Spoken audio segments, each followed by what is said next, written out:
The line at the bank was long and slow, the kind that gives you time to think. Too much time, really. Daniel Carter shifted his weight from one foot to the other, his 6-year-old daughter, Ellie, asleep against his shoulder. Her pink unicorn backpack hung loosely from his arm, filled with coloring books and a granola bar she hadn't touched. He checked the time. His lunch break was nearly over, but this was the only hour he had all week to come here. He approached the teller's window when his number was called, just hoping for a little grace. "I'm sorry, Mr. Carter," the woman said, not unkindly. "Your application's been reviewed twice. Without a co-signer or additional income, we can't approve the loan." Daniel's throat tightened. He tried to smile, to keep it together for Ellie, even just a small one. "It's for a used car. I lost mine 2 months ago, and I need something to get her to school and me to work." "I understand," the teller said gently. "But the answer is no." He nodded stiffly, thanked her, and turned away. His face was red with quiet shame. He didn't notice the woman behind him watching.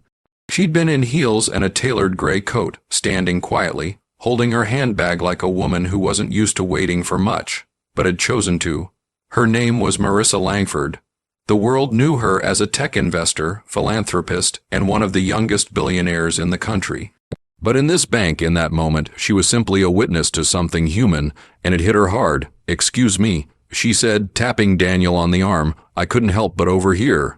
Daniel turned, shoulders stiff. "Sorry, I didn't mean to hold things up." "No, that's not it." Her voice was warm. "You said you needed a loan for a car." "Yeah," he said, giving a tired chuckle. "But it's okay. We'll figure it out."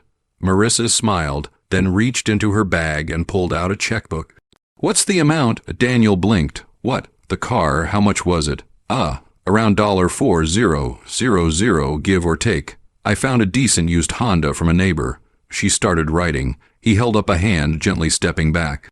"Ma'am, I don't know who you are, but I can't take your money. I'm not a charity case." "I'm not offering charity," she said.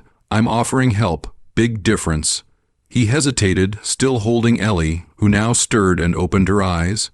"Daddy, it's okay, honey," he whispered. Marissa smiled at the little girl. "Hi, Ellie, I like your backpack." Ellie nodded sleepily, then looked at her dad. "Did we get the car?" Daniel opened his mouth, then closed it again. Marissa handed him the check. "It's not a loan. It's a gift. All I ask is that when you're back on your feet, you help someone else. Pay it forward. Deal?" He stared at the check, then at her. "Why would you do this? You don't even know me. Let's just say," she said, her voice softening, "I once watched my own father get turned away from a bank. He worked 2 jobs, raised me alone, he never gave up. But I always wished someone had stepped in for him."